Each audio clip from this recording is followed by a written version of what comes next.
beware if you are climbing the ladder to success and you realize it's leaning against the wrong wall.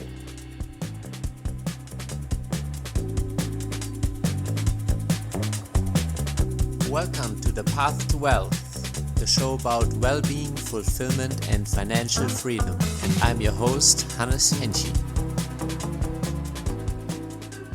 Welcome to another episode of The Path to Wealth. I'm your host, Hannes Henschel. Today we welcome Brent Ritchie. Brent has over 15 years of experience in engineering, construction, and project management. As a professional engineer in Fortune 500 companies, his award-winning construction projects range from several hundred million to over $1 billion internationally. We're excited to have Brent on the show to talk about how he keeps a big smile on his face every single day, looking on the gain and not the gap. Welcome to the show. Thank you so much. Glad to be on and glad to be part of this conversation.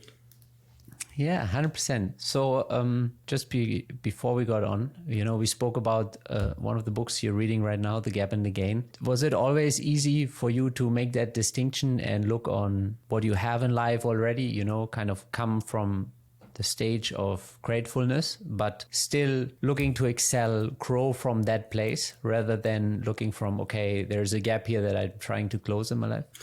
No, that's a great book, and The Gap and the Gain by Dr. Benjamin Hardy and Dan Sullivan, for the people that haven't heard it, is a really great book. And as entrepreneurs, as business owners, or as just driven people, we myself especially, just have such a propensity to live in the future, look forward to what we can do. Almost you make sacrifices now so what your life can be like in the future, which is great. But a drawback in that is we can so often just get tangled in the future that we are not present in the moment, right? Whether that's you're sitting down at the dinner table after a complex day at work and now your mind's still racing through and you're not physically there with your family, or you're just unsatisfied with where you're at today and not happy really at the end of the day because you're trying to reach an ideal. And like Dan Sullivan talks about in the book, it's like the horizon. You can head out towards the horizon, but you're never going to reach there because it's not an actual destination. It's almost like your ideals. Your ideals are this perfect life that is not achievable. So what he really emphasizes on, and what Steve Jobs talks about, is you measure by looking back. You measure at where you were 3 months ago, 6 months ago, 12 months ago, 3 years ago, 10 years ago, right? Measure back and look where you are now. Versus just living in this forward ideal and trying to, once I get to this, right? Once I'm sure as entrepreneurs, we have all reached this point where you're like, okay, once I do this, then I'll be happy. Once I drive this car, then I'll be happy. My income goal is $50,000 a year. Once I hit that, then I'll be happy. Okay, now it's 100,000, and then you just kind of keep moving this elusive target and not... Yeah. Celebrating the wins and the successes. So, that's such a good book. Yeah, that's nice.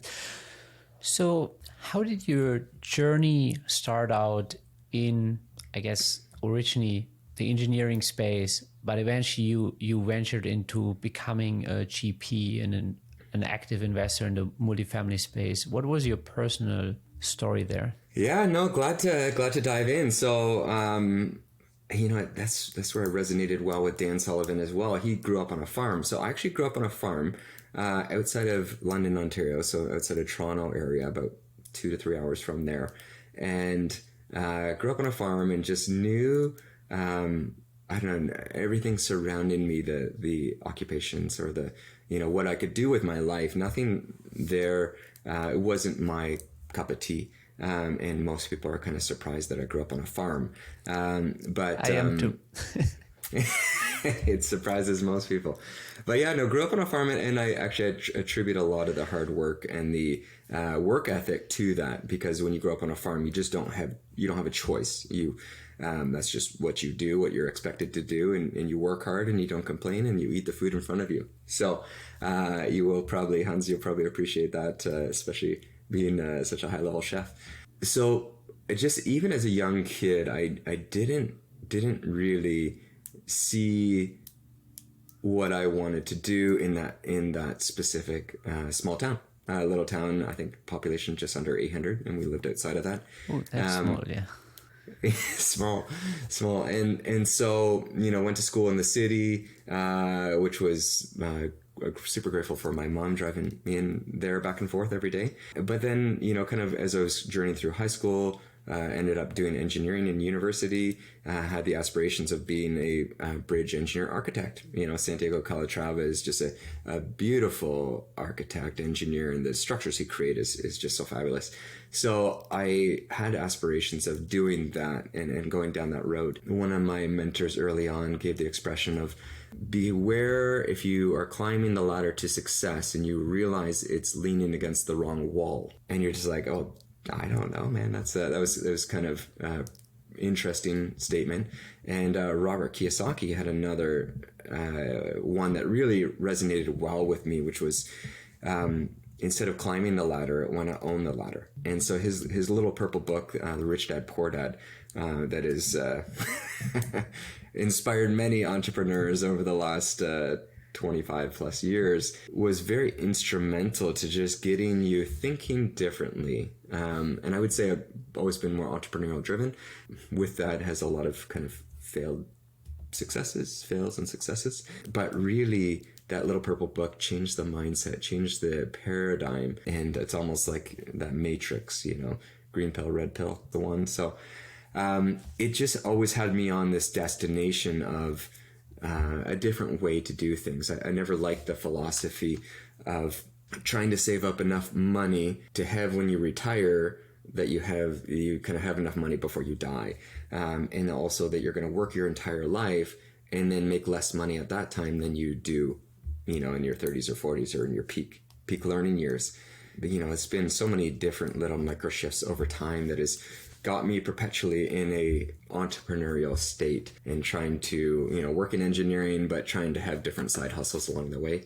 Some of those successful, some of those not, but really, I would say that journey, and it was probably the unsuccessful business that had me looking at, hey, what is something that's a bit more tried, true, proven, almost like a franchise, except not working 60, 70 hours a week. And it was almost, this quest, this search of, if I could do anything, what would I want to do? And Hans, you were just describing of traveling around and living this fascinating life, and we got one life to live. So how are we going to spend it, and what are we going to do with it? And so, that's really up to you to create and us to create. And so, how do we want to spend that and do that? And so for me, it was always like, okay, well, I'd love to be able to work from anywhere, just need an internet connection. I'm not involved in the day-to-day. I kind of oversee things, but I'm not the one that's actively called on, and something that's just very scalable. So those were a lot of the, for me, the success criteria that I was searching for in a business.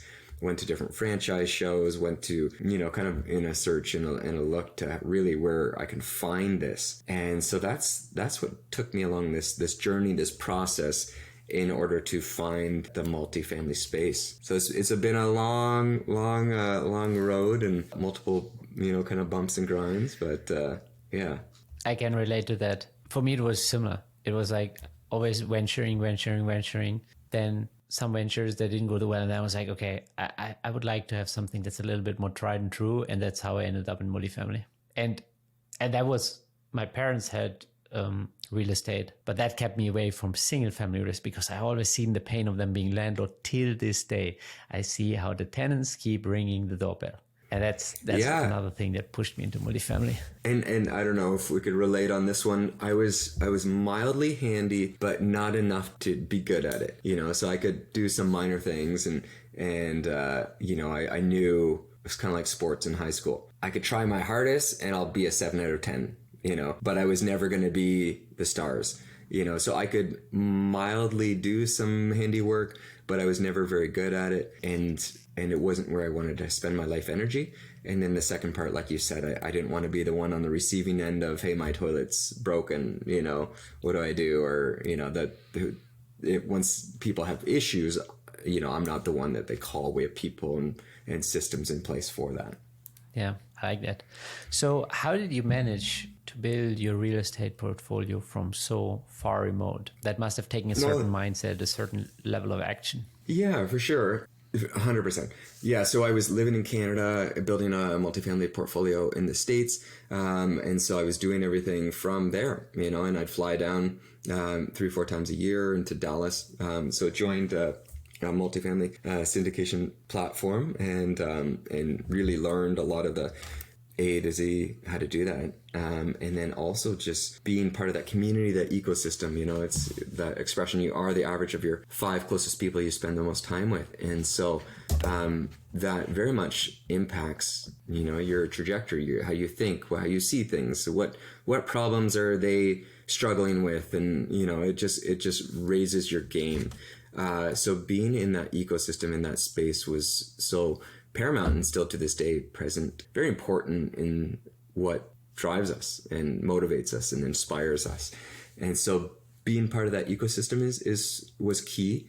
And then, just some was sheer, there's the commitment is long after you feel like doing it, you just still stick to it. So, I think part of it was seeing the pain of, if I kept going where I was at in my engineering space, what my life would be like, and as an employee. And it was just something that the pain of that motivated me daily to inspire change. And so that was really a lot of the factors, I would say, in pushing me forward. And sometimes if work's pretty good, that's toxic, right? The Jim Collins, the enemy of good, or the enemy of great is good. When things are good, then you're often not willing to make change. But if they're bad, then you're very inspired to do things differently. So yeah, it's quite funny how humans are wired like that, right? When it's good, it's too comfortable and it doesn't allow us to get great. But when it gets painful, suddenly we find something within ourselves. I'm like, hell no, I'm not going to live like this. And we can totally accelerate ourselves and create momentum out of that situation. Oh, big time, right? So I was doing engineering sales at that time, and you're going through some restructuring. And whenever they say sales bonus restructuring, it's for the negative, or in my experience.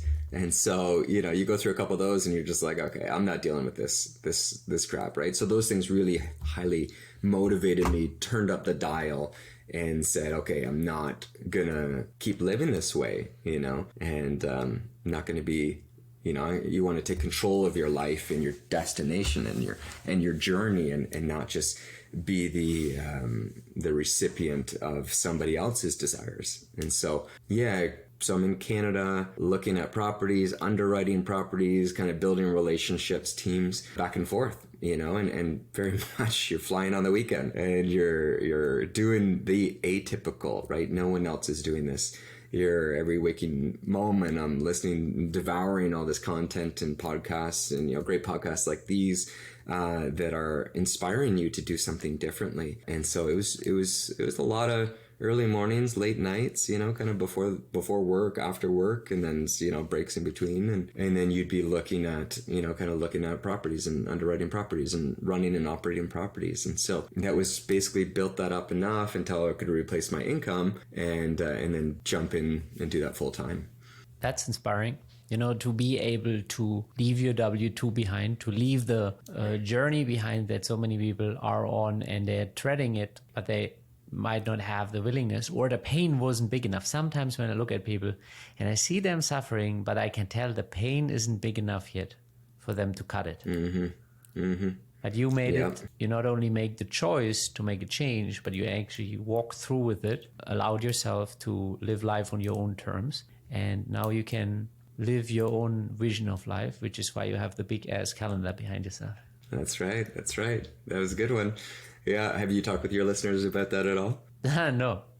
But No? I'm familiar with it, but I have never brought it up. So maybe you can talk a little bit about the big ass calendar if you want, or at least your personal vision for it. Sure. Yeah. No, we touched on it really quickly. Jesse Itzler, he's the one behind this this calendar on the wall, so you can see it. And the idea of it is very much living your life by purpose and with intention.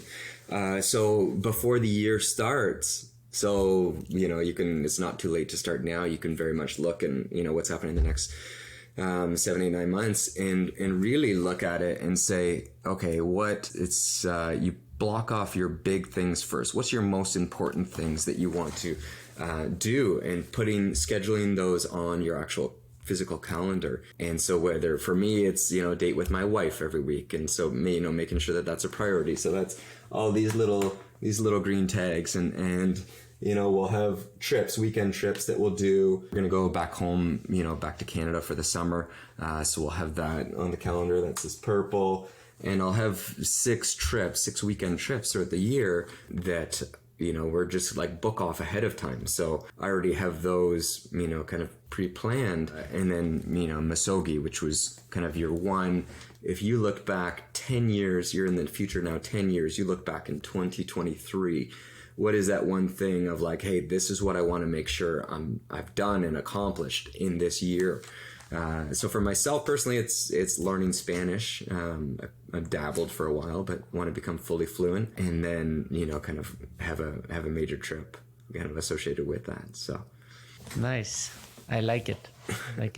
And it's about that, being intentional. And again, I mean, this show is called The Path to Wealth like well-being for a reason, because it's beyond the money, and it's about being intentional and enjoying life and having dates with our wives or our partners, and it's not just chasing the horizon, but also enjoying the journey and being grateful for what we have.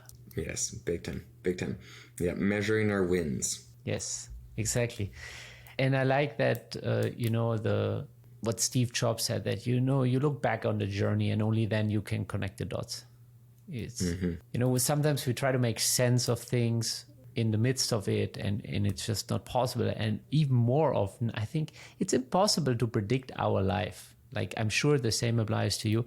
You couldn't have possibly said, hey, I'm going to be there, and there, and then, this will evolve like this. Yeah. It's like sailing. For anybody that likes sailing out there, you cannot go from here to here. It's a zigzag, and that's the beautiful journey of life. I think if it was purely predictable, it would be boring.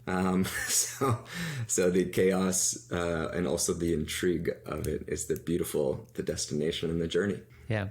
So what are some of the personal and some of the business visions that you're working on? Yeah, no, that's a good question. I mean, relationships are definitely something that I'm always perpetually trying to have stronger relationships. And so that's definitely a big part, obviously with my wife and kids, friends and family is a big element.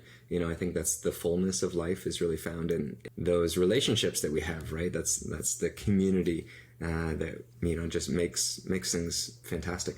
Yeah, I mean we're perpetually buying and looking for more multifamily deals, and so I think even though it's a very interesting time in the market, the debts are going crazy, but also creates a lot of opportunities too. And so we're very much looking, active, and buying more assets. And so we have a goal this year of buying 5 to 7 deals, and so that will probably land us around 1,000 to 1,500 units.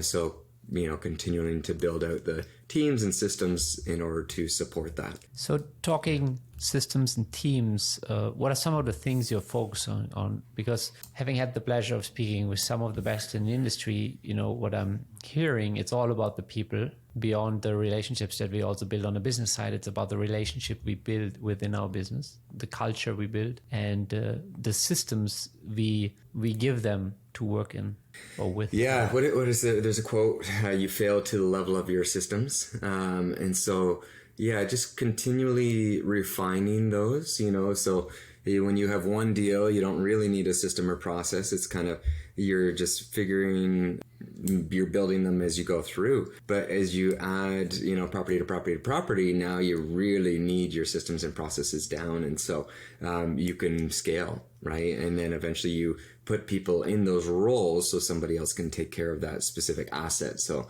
you are only one person, and if you're trying to do everything, you'll be very limited in what you can handle. And so adding additional teammates and team members to the platform, and kind of getting aligned interests and just kind of goals together. Actually, the next book that I'm looking forward to reading is the Who Not How. I don't know if you've dug into that one, but that is one that is specifically how I understand about the, who are the people, finding that right person in the right spot on the bus. Yeah, I haven't read it. It's okay. On my list. I've heard really good things about it, but I can't speak to it. Yes, but it's definitely, I think, like, if you think about it, actually the other day I was kind of contemplating. I'm like, okay, I can have roughly, based on the human psychology, you can have like 100, 150 kind of genuine relationships where people still know who you are, what you're about, what you're up to. And then it kind of gets fuzzy around that. Obviously, you can have a bunch of social connections. But so then I was thinking, okay, if it's that limited, which is it's really small in the grand scheme of things, then you should be very, very intentional who you give your time to, and what are they, or how are they leading their life. Yeah, I mean, that's profound, man. That's because once you're saying yes to something, you're saying no to something else, right? And so, yeah, that is definitely very, very important, and yeah, who are the people that you're surrounding yourself with? And Darren Hardy's got a book, Compound Effect, where you kind of evaluate and look at who are the people that are in your immediate sphere. Who are those 5 people? And kind of who do you need to ramp up more time with, and who do you need to trim down your time with? And so really taking a hard look and evaluation at that peer group around you. Yeah. The first time I read The Compound Effect, I had a hard look at the average, even the income, in the book he says, like, just average the income of those 5 people you hang out with. And it was so spot on. It was like almost like, I'm like, okay, I have to make some adjustments here. You're like, oh, this is terrible. This is too accurate. I don't like it. Yeah. I mean, it wasn't like terrible, but I was like, this is damn accurate. Like, how can I make some adjustments here, Yes. Yeah. That's so funny, man. That's so funny. So, yeah, I mean, and in those mastermind communities, in those kind of business communities, it really does draw a pool of people that are hungry for learning and growing, right? Which is a bit more of the outliers and would not be kind of your general masses of people. And so it's already, you're getting handpicked kind of people that align and have similar interests. Yeah. I mean, you're someone who spends a lot of time, resources, and effort to be part of masterminds. Obviously, you see the value in it, the proximity in it. For someone that is on the edge about, for example, why do you participate in conferences? Why do you go to masterminds? What is it that you get out of those meetings, out of those events, out of those gatherings? Yeah, and that's a great question, and I imagine they also get questions from their spouse, from their partner, from their family members, from their parents. What are you doing spending all that money on that? Why would you do that? And you got to evaluate everything, and not every club or group is created equal. And I've been part of clubs that I wouldn't recommend, and so definitely, you're expanding your peer group, and you're kind of getting around. I always love the adage, we want to emulate somebody that has the results we want, right? If somebody doesn't have the results we want, but they're giving advice on the subject, they haven't been there, right? If somebody is, doesn't have the results, but they're giving you advice of how to get there, I would rather take the advice from somebody that has been there before, knows how to get there, can walk you through the steps, knows the pitfalls. It's like somebody that has been through the minefield. They know where the mines are, and so they can help you get through. Versus that's just you going out there on your own and somebody telling you, that hasn't gone on the field, but they're like, oh, I think you can do this. So, that is very important. So I think just one is hey, this is the results I want. This is people that have done it before. So you're joining communities that will help you get along that way. And then, those become your friends and your peers and it definitely elevates your thinking, your stinking thinking. One of the other things I talked about in the gap and the gain was, it was with me and it just was right blanked. It was right there. It'll come back. Hopefully while we're still recording. But I don't know, that the peer group and the mastermind and the community is so important to just put yourself in that environment and learn from people that have been there before and can help you along that journey and that destination. What are some of the things that on their journey defining your destination has been most challenging? Some of the roadblocks, some of the big learning curves that you went through? Oh yeah, so the other part for the gap and the gain, and this ties in exactly what you're describing, they talk about you look back in 90 days, what do you no longer believe that you believed at that time, And so to your question, some of the biggest distance you'll ever travel is the 6 inches between your ears. And so what are we thinking? What is our process? And this is almost your peer group, really impacts what your possibilities are, what your limitations are.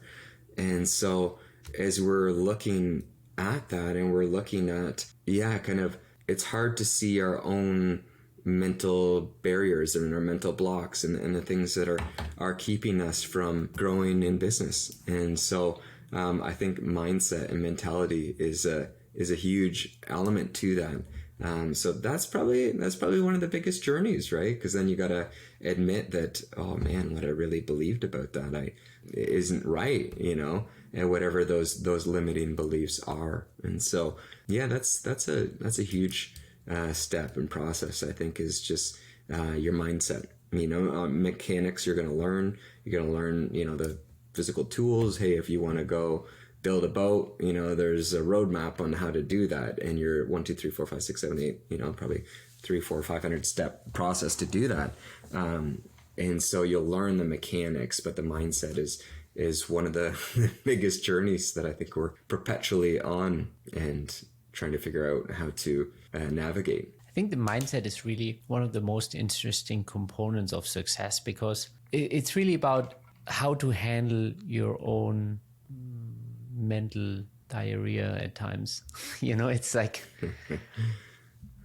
what's going on, as you said, those 6 inches between the ears. And the interesting thing is, as we progress in life, at first we think everybody cares about what we might be doing, what we're saying, and there might be this entire thought around like, oh, I have to always say everything appropriate, and then as we progress, I think people are way too busy thinking about themselves.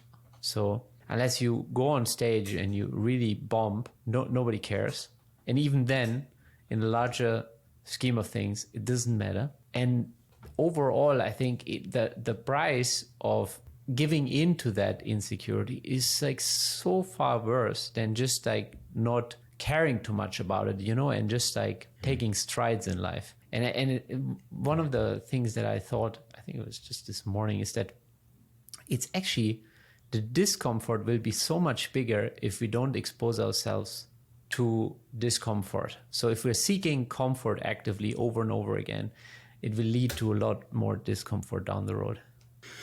Exactly. It's like that, short-term pain or long-term gain. And what is your life going to look like if you just stay on the same path you are now? And hey, maybe that's a good trajectory and keep doing what you're doing. Or maybe that's a point where you're like, oh my goodness, like that is going to be, a lot more painful, and so, I think really just evaluating and having introspection in that, is very important to look back and just evaluate. Yeah. I mean, how did you go in from, originally even venturing into certain things to now saying like, okay, I want to actually acquire 5 to 7 properties this year. That's not a small thing, and it takes a certain mindset. It takes a certain level of confidence, and it obviously shows how much you've grown in that process.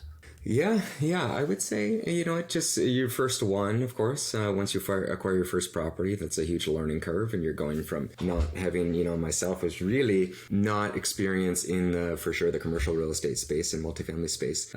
So you're not going from no experience in that to now you buy and acquire and how to operate one of these properties, operate teams and put them together and oversee them.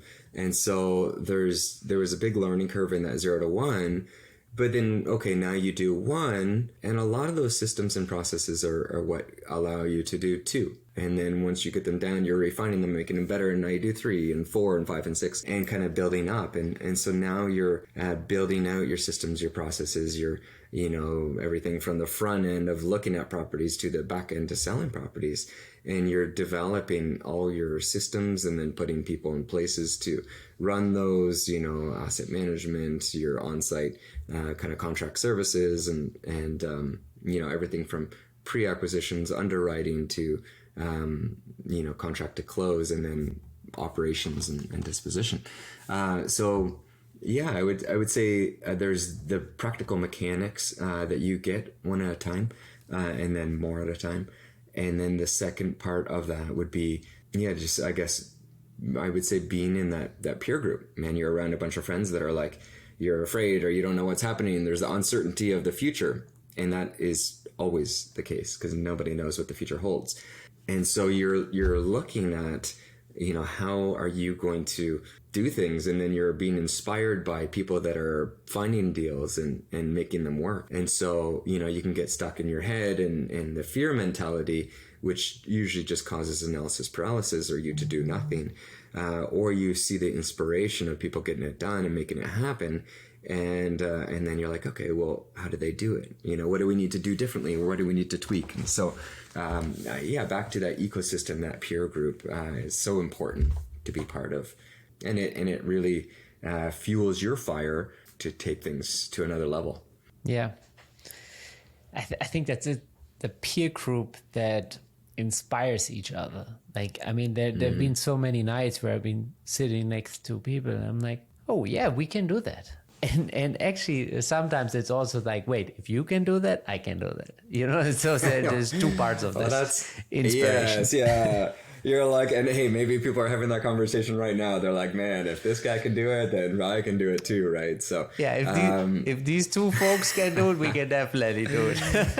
Exactly. It's not like I was not born with a silver spoon, and by all means, just kid that grew up on a farm in rural Ontario, Canada. If I can do it, you can definitely do it too.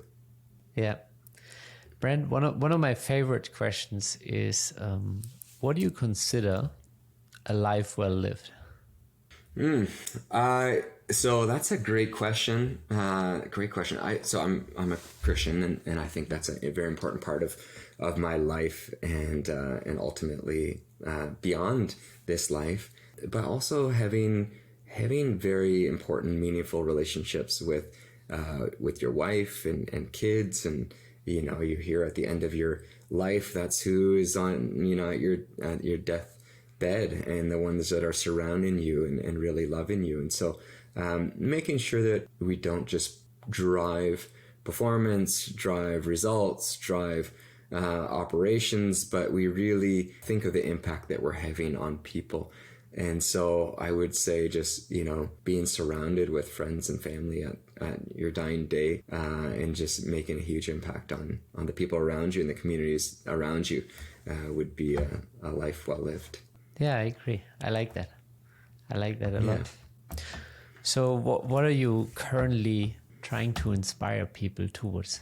Oh, currently I'm trying to inspire people towards. That is a good question. That is a good question. Huh. I mean, we volunteer at a place in the inner city, and it's kids from rougher backgrounds, and so definitely, looking to inspire them that there is a great purpose for each one of their lives, and they can accomplish great things. So trying to help them see beyond their present circumstances of what they can do. So that would be a big one. And I mean, anybody listening here, right? You are your limitation of success. And so, what is the barrier that you have for yourself, and hopefully our conversation or other Hans great interviews and conversations can inspire you to say, my gosh, okay, they can do it, I can do it. And so many times it's just, courage is not the lack of fear, it's having fear but doing it anyway, and then continuing on. And so, maybe if you've given up on your dreams or given up on, things that you really wanted to accomplish in life, that you really stop just going through the motions, and you look intentionally at how you want to live. I love that. And I also love what you're doing in the inner cities. Tom Bilyeu from Impact Theory, he speaks a lot about how he used to work with people from the inner cities. And he noticed that the biggest thing for them is just shifting the mind and getting out of the headspace that they grew up in, because they actually have the capacity, they have the ability, if they get a different mindset and some guidance and some up-tooling, and if you can help them make that shift mentally.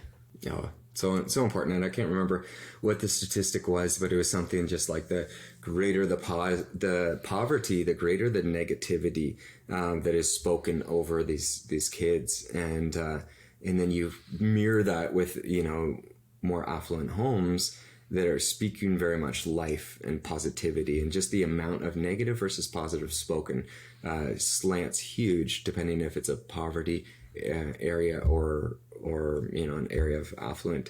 And so I think that's a huge part, is speaking life and showing what the possibilities are and what they can do. And that's a huge barrier, is that mental, I can't do it, right? They're just so beat down, and it's something that we love to do. Yeah. Well, I love that you love to do it. I think it's a great thing to put your time and resources towards. Brent, Thank you so much for inspiring me, inspiring our listeners. Where can people connect with you, find out more about the opportunities that you're sharing in the multifamily space? Awesome. Yeah, you can connect with me on my website, www.enritch, investments.com, or email me at Brent, BRENT, at enrichinvestments.com. That'd be the best way to get a hold of me. Awesome. Thank you so much for your time. This has been very, very lovely.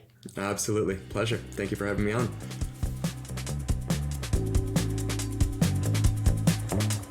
Thank you for joining us at The Path to Wealth. We hope you enjoyed today's episode.